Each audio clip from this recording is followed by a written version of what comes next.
Hey guys, welcome back to the channel. So behind me I have a Hyundai Sonata, and the customer complaint on this vehicle is that when they put it in drive and they're trying to move forward, they feel like the car is dragging, and same thing in reverse. It's almost like something is stopping it, like the brakes are being applied. So let's go ahead and take a look at this car and see what's going on with it. But before we do that, guys, I just wanted to mention that if you haven't subscribed to my channel, please feel free to go ahead and subscribe down below. It definitely helps my channel grow, guys, and I'd really appreciate it. So with that said, let's go ahead and begin. Before we go ahead and take a look at the car, guys, I do want to mention that I did diagnose this prior to making the video, and the way I diagnosed it is actually quite simple. I lifted up the car, got all four wheels off the ground, and just started spinning them and seeing which ones were spinning freely and which ones were locking up. Now, three of the four wheels were spinning nice and easy. The right front, which is the passenger side, is the one that was fighting. It was pretty much locked up and didn't want to go.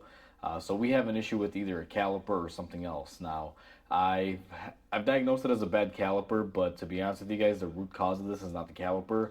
Let me get you guys zoomed in on the right front, and I'll show you exactly what's going on with this. So we are now looking at the right front wheel, guys. I went ahead and took off the tire, and if you'll notice, this rotor is looking very rustic, and you will see it's kind of rusted, but it's really more orange, kind of like it's been burned, kind of like a fire has gone through here, is kind of what it reminds me of. And if you try to spin this, like I'm trying to, and I can't. This is basically seized on.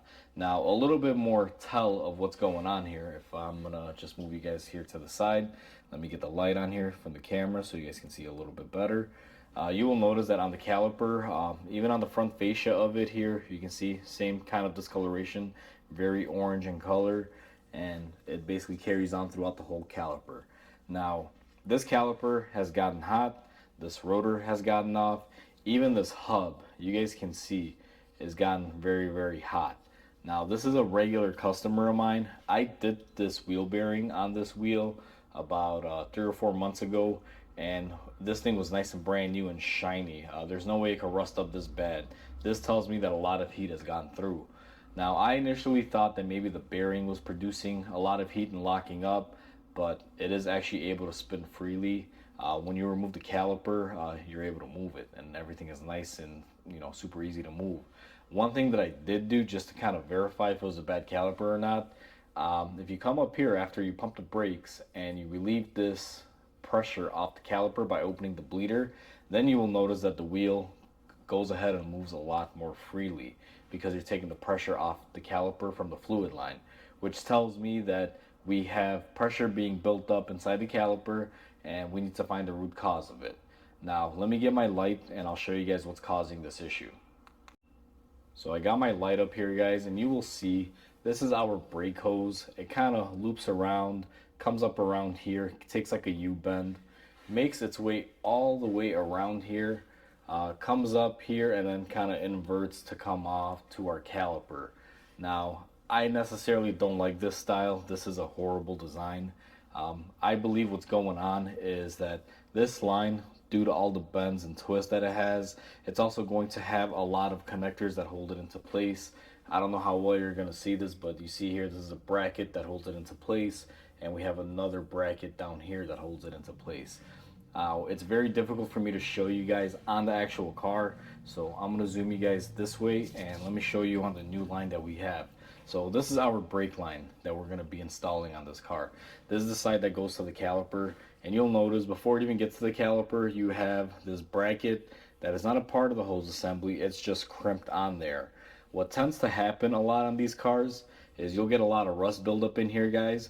It'll pinch the hose, and when you apply the brakes, it won't release the pressure. It'll constantly be like having the brake pedal pushed down and keeping it on, and it'll constantly cause it to drag. Now, if that wasn't bad enough, we kind of go up the line here again, and what do you know, we have another bracket, another possible pinch point that could cause the issue. Now, this point right here, I have seen go bad, but it's kind of rare because it looks like they crimped it on there and there's some sort of sleeve on there. But sometimes a little bit of rust buildup in here will also cause the same exact issue. And then from this point on, everything else is really good. But you guys can see at how long this line is. I don't know why Hyundai Kia decided to do this. Typically, I don't like this style design because a rubber hose can give out at any time. especially these brake hoses. And if you have a super long one like this, there's more potential and more risk for failure. This thing could break in any spot or multiple spots versus most manufacturers that'll give you a hose, but it'll be about this long normally. It's only about a foot in length versus this one being 2 feet or 2.5 feet. So this is just a really horrible design, I think, and this is what's causing our issue. Basically, when the brakes are being applied, there's some sort of rust on the old line that's on there, keeping that pressure from being released, therefore dragging this caliper. And that's why we burned up our caliper and our rotor on this side, guys. And we confirmed it by releasing the pressure on the caliper through the bleeder, and everything got loose and let go. So we're going to be replacing this brake hose on top of the calipers and the rotors. So let's go ahead and begin. Now, you guys have seen me do this stuff, calipers, pads, and rotors. I'm mainly going to show you guys the hose removal and installation on this, not to bore you because brakes are pretty easy in general terms to do. So let's go ahead and begin. I'm going to just fast forward to doing the line. The brakes will already have been done on the next clip. Alright guys, so we are back and I have already replaced my caliper, my pads, and my rotors on this car. It is time to do the brake line as promised. Now, aside from just the brakes, I actually did wind up replacing the wheel bearing on this thing, guys. It was pretty far gone. The heat had gotten all the way to the wheel bearing and melted it up. So we had to do that. There will be a separate video on how to replace a press-in bearing if you guys are looking forward to that. So the next stage that we're going to be doing now that we have everything new is we're going to be replacing our brake line. The way I like to start on these is quite simple. I'm going to go ahead and take off the line at the caliper.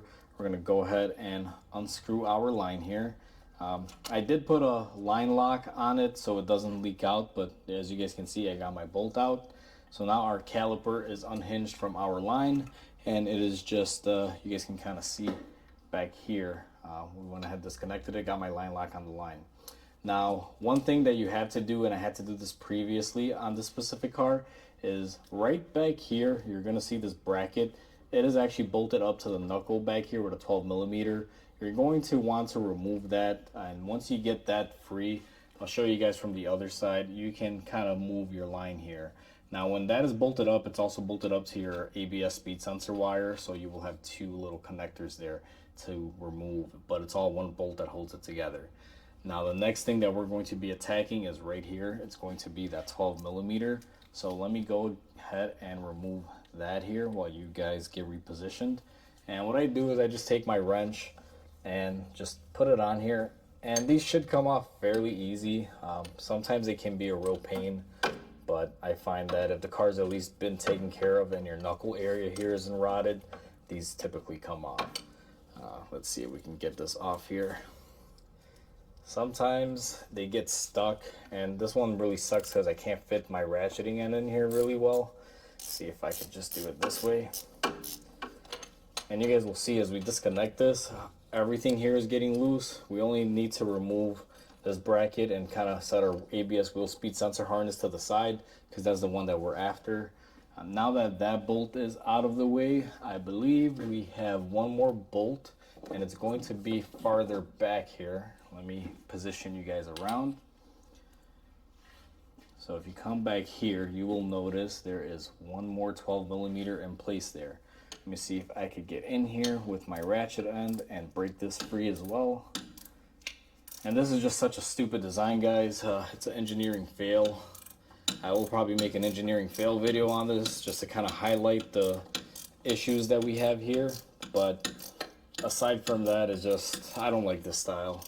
On top of a fail, it's a flop in my book because there's just so much that you're leaving to the elements here. Like this rubber hose is so vast, you're always gonna run into an issue, and there's so many clamp down points where the metal can easily distort the line and cause issues like this.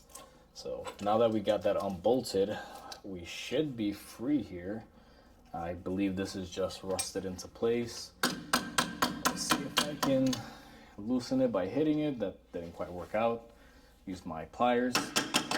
And yes, I can get a hammer, guys, but I am also kind of lazy to walk to the other side of the shop. Let me see if I can do it with any of these. There you go. Just needed a little bit of a pry. So now that we have all of our lines loose, what we're going to be doing is we're going to be tackling our fluid line up here. Now let me get you guys zoomed in here, see how well you guys can see this. So I got you guys pointed where the hose meets the metal line. That's going to be this portion right here. Now I previously hit this with some penetrating oil. It's been soaking while I did the brakes and everything else. But what you want to do always is just hit it with some penetrating oil, let it sit, and it should be able to break loose. Sometimes if they don't break loose, you may have to put a little bit of heat up here or do whatever you can. Just want to be very careful. Now I always like to use a line wrench on these, not a regular wrench, but a line wrench, guys. Now this has been soaking for a couple hours. I would think it'd come off fairly easy. Let me switch hands here to my right hand because I am right-handed. And as you guys can see, that comes off like butter. I'm actually surprised. This is a win in my book, guys, because these never come off these easy. There's no way. If you had told me that this is going to come off that easy this morning, I would have been like, no way, you're lying. It's going to fight me. But so far, that's a win. Now I'm going to switch up to a regular wrench here just because we want to go for speed now, and the line wrenches aren't the best for speed. Let me see if I can spin this off here. Should come off right about now. I think we're at the very end of its thread. Now you want to still be very careful because you don't want to damage the metal line. Once you see it moves up like that, you're ready for the next step, and it's going to be to remove this little clip. I don't know how well you guys can see it on camera, but I just come in here with a pair of side cutters, and what I try to do is grab the lip of it if I can. This one's gonna be a little bit of a fight. So instead of my side cutters, because the camera's in the way, let me see if I could just use this here. And I'm gonna have to reposition you guys a little bit to the side because you guys are in the way. What you're trying to do is just drive out this little clip that holds it in there. Sometimes they can be a real bear, sometimes they're easy to get off. This one I think is going to put up a fight, so let me try my pliers here again, and it moved. So we should be, there you go. Just grab it. These are basically just like a wave clamp. As you slide it in, the spring here kind of moves down and holds pressure on it. And that's how it's held up. Now that everything is unbolted, we still have one 12mm line there if you want to remove it, but I just kind of dislocated there and just get it out of the way. And we're just going to remove our whole assembly here. And let me zoom you guys out. So I took off the assembly. I currently have it in my hand. Let me go ahead, swap off for the new one, and I'll be right back with you guys. All right, guys, so I have you guys positioned here, and you guys will see me just reinstall this.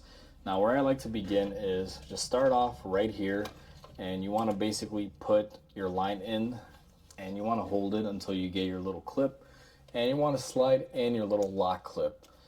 These can fight you going on just like they fought you coming off. I just kind of put it halfway in there and go ahead and hit it into place.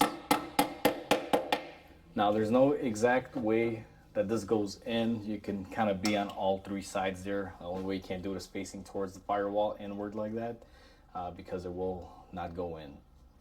And what we're going to do now is go ahead and just start threading our line that we took off. Should go in fairly easy. A tip for you guys is if you can't put up your line here and thread this in, disconnect your little holder again, pull it down, and give yourself that wiggle room that you can get on the line. But as you guys can see here, this one fell into position quite easily. It wasn't too bad.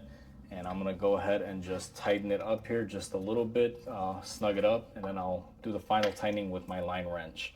And these don't take a whole lot, but you still gotta make them pretty tight. They gotta withstand quite a bit of pressure. And then I'm gonna go ahead and take my line and just kind of position it around here. And you wanna get it to exactly how it's supposed to be routed, guys. This one has a little like guide clip in here. I'm gonna go ahead and just put it in there. And again, I'm really hating this. The way that they do this is just, you know, let's just say absurd. Can't think of a better name that I could say on camera, but this is one of the stupidest ways of doing this. And I hope someone from Hyundai or Kia is watching this, and you guys are second guessing yourselves for designing this way, because this is just horrible. So we're gonna go ahead and tighten up this one here. And these bolts don't need a lot of force here. Just line them up and snug them up, guys. Usually hand tight is good. There's no real torque procedure or anything of that sort. So for all of you out there that are diehard torque fans, this doesn't have any specific torque. I'm sure if you look up the service manual, it says something. But I'm going to go with my German torque spec here, which is Guten type, which is normally what most mechanics go by when it comes to these little bracket bolts and things of that nature. And if you guys are thinking that my German sucks, yeah, I'm not from Germany, so therefore I can't really make a German accent that well, but I tried. So I'm going to go ahead and line up my secondary bracket here, and you will find that it has a little insert that it has to go into on here. So you just want to make sure the two go together. And this is the same for all brake lines, guys. It's just that this one requires a little bit more. If you guys are working on your Honda or something like that, you're always going to have little brackets in the way. It's just a matter of how many and how they choose to route it. This is probably like the worst case scenario, but I don't know if there's any cars out there that are any worse than this. If you guys do know, feel free to chime in the comments and let me know if this is actually an easy one and I'm just complaining for no reason. But we're going to go ahead and tighten that up and give it a little snug. And we are happy with the way that got positioned there. And what we're going to do now is put in our last and final holder bolt. And I might have to move you guys for this one here because I believe it is going to be in the center. So the last and final bolt is going to be our center bolt. But before I do that, because I am spewing brake fluid all over the place, guys, I'm going to go ahead and attach my caliper and get that put on. So give me a second, let me get my hardware. So as you guys can see, our line is leaking quite a bit. It's actually a lot more than the old line was leaking. And what I'm going to do is take one copper washer and your bolt for the caliper. You're going to put it on one end, and then you put your copper gasket on the other end. And we're going to go ahead and put our caliper in here. Now the camera is in the way, and I'm hoping I can do this. Hopefully I don't strip it. Let me see here. Get a couple threads on her. All right, so I believe I started the threading. Let me get a rag because my hands are all dirty. And then we're going to take our ratchet here, or wrench, go ahead and snug this up so we don't lose any more brake fluid than we have to. And one thing to make sure of, and you guys can probably see at a better angle than I can, is I didn't line it up with my little pin insert here. So I'm going to do that right now. Go ahead and got that lined up. Be mindful of things like that. That'll come and bite you if you don't put it in correctly. I knew it was there, but it's just the camera angle where you guys are at. It's blocking my view, so I'm struggling a little bit, but this is relatively pretty easy if you weren't recording it like I am. So that is nice and snug. It is not leaking anymore. We still have to bleed out our brakes. I can't imagine how much brake fluid we're going to have. And I'm going to go ahead and move our knuckle again and zoom you guys back in this way. All right, guys, so I had to cut the camera off. I had a customer that came in, but we left off with putting this part of the line install on here. Now this is the toughest portion of it, I would say so. And the way that I do this, I put the bolt through my two brackets, and then I get my socket on my gun ready. And I hate doing it this way, but I find this is the only method that works. Once you line it up here and you're very confident, you're gonna go ahead and zip it on. It's a gamble. I've done it so many times this way, but as long as you get the threading in there right, you're able to get it in. You guys saw everything is nice and secure. So that's basically the install of our brake hose, guys. What we're gonna have to do next is go ahead and breathe the caliper off and everything. And just to reiterate why this brake hose is such a pain, guys, look at this thing. It goes straight, takes a turn, comes up here, makes its way to the side, wraps around, and finally it bolts up to the back of the caliper right about here. And this is probably one of the worst designs ever, but it's something that, you know, we had to change. You guys saw how badly burnt up that this caliper was before we went ahead and did it. And that was because inside of this hose somewhere If you think about it, imagine this is the inside of the hose and a little bit of piece of rubber was separating from it. What it's doing is as you hit the brake pedal, the fluid goes up. It would bring that little tab back and it would just lock in, keeping pressure. And that's why we had to replace our hose. At least that's, to my knowledge, what is happening here and the reason why the brakes were locking up on just this specific side. So with that said, guys, hopefully you guys enjoyed this video. Hopefully this helps you out if you guys are doing something similar to this or this exact job yourselves. Please comment, like, and subscribe. It definitely helps my channel grow. I'll catch you guys on the next repair, and until then, hope you guys have a wonderful day.